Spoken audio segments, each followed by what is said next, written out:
am incredibly excited to announce our next comedian to the stage. This is her second time here, but we are quickly becoming friends. She is fucking hilarious. Please welcome to the stage, Zoe Edie!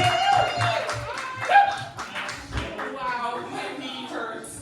It sucks getting old. Make some noise for P-Town and for Envy. This is a wonderful place. Make some noise for Jenny and Jeff. I feel like it's romper room now. And Paul. I want a name like Paul from Jesus. How do I get a name like that? You have trademark on it. So you have your boring, straight suburban mom. But that's all right, because maybe I get some street cred because I was a flight attendant and I was in theater, so I got a lot of diverse friends in the best way only. And so I'm nervous. Thank you. It's very difficult to lose a loved one. And I'm not talking about like in an amusement park or a department store and a little kid. I'm talking about like when they pass on, right? And you know what? Dying is expensive. It's not funny. Why the fuck am I laughing? But it's really expensive and it's really detailed and crazy and all that stuff. Let's bring this mood up.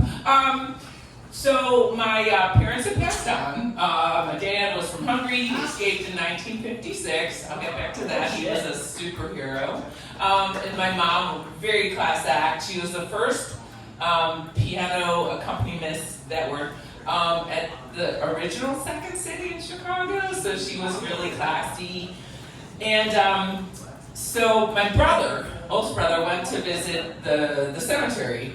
And that's just not a place I prefer to go unless I was 14 or 15, making out with a boyfriend. But he noticed that there wasn't a date of death on her gravestone plaque. And I was like, what the fuck? Seriously? So it lands on me. I took care of everything. Woe was me. And I called the cemetery several times, and the groundskeepers never called me back, because they figure that my mom and dad just probably won't be complaining. And anyway, I offered to go there with a Sharpie. Like, why not? I live local. I will go over there with a Sharpie.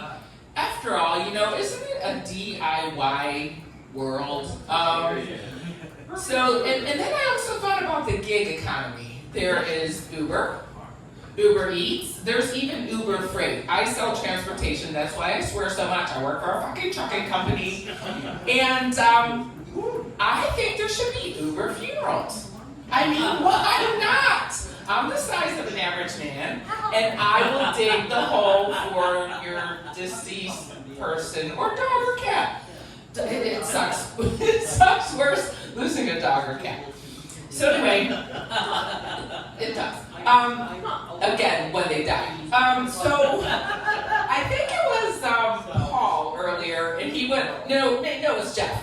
And he went like this, someone went like this, and I thought to myself, it was Paul, I remember now. I thought to myself, it would be so much easier to do comedy like this because I wouldn't have to see any of your faces are beautiful, but it's a little nerve-wracking. And I don't know if anyone likes Van Morrison, but that is sometimes how he performed. He's such an introvert. I'm like, God, I'm never going to go see that guy again. But, so where was I? I was in my car, and I was driving here. And, actually, no, it doesn't matter.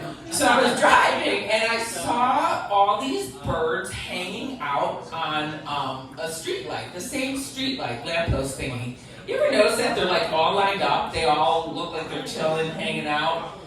And I do a lot of my writing in my car. And I'm not texting, I promise. I'm very safe. I drive with my knees. I use my right hand for my makeup and my left hand for my coffee. I'm looking at these birds and I'm thinking, why the hell are they all up on the same lamppost?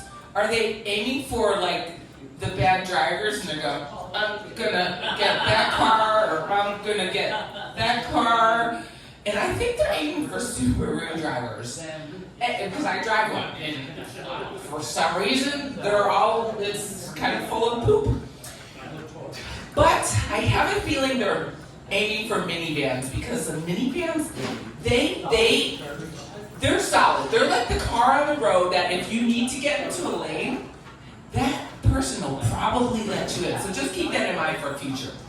So anyway, I'm thinking about birds because, you're driving and you got to do something. Your knees are busy and your hands are busy. And I'm thinking, I heard one time, did you guys and girls and them know that birds can't control their shit?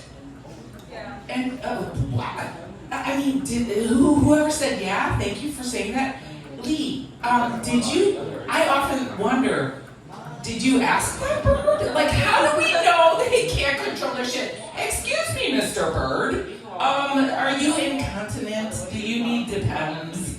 Well, it depends. But I just, how does that happen? How do we know that a bird can't control its shit? Well, so back to my, doing my joke writing. I love whoever's laughing. I love you. I'm gonna give you a when you're writing jokes and you say Siri, take a note. I was dying. I was in my car alone. I'm like, Siri, ask why the fuck birds, shit on cars. Oh, and tell this joke. Have you ever heard Siri talk back to you? Your note says, hey bird, why did you shit on my car? What the fuck? Is that all you'd like your note to say? Oh, so my notes from the Midwest or a young teen or both. All right. Okay, that was a picture of my Great Dane. She turned 3 yesterday. So, there goes Envy. I love you. I have 1 minute left or 30 seconds? 30 seconds. Oh, perfect. Okay. Oh, wow. I'm done. How perfect was that timing? Thank you. I love this part. Everyone, keep it going one more time for the hilarious Joe Eating! I'm so stupid. What? I was gonna say pop it in like what? What the fuck is this? Thank you, Fred. Sorry, Envy. No, everyone keep it going.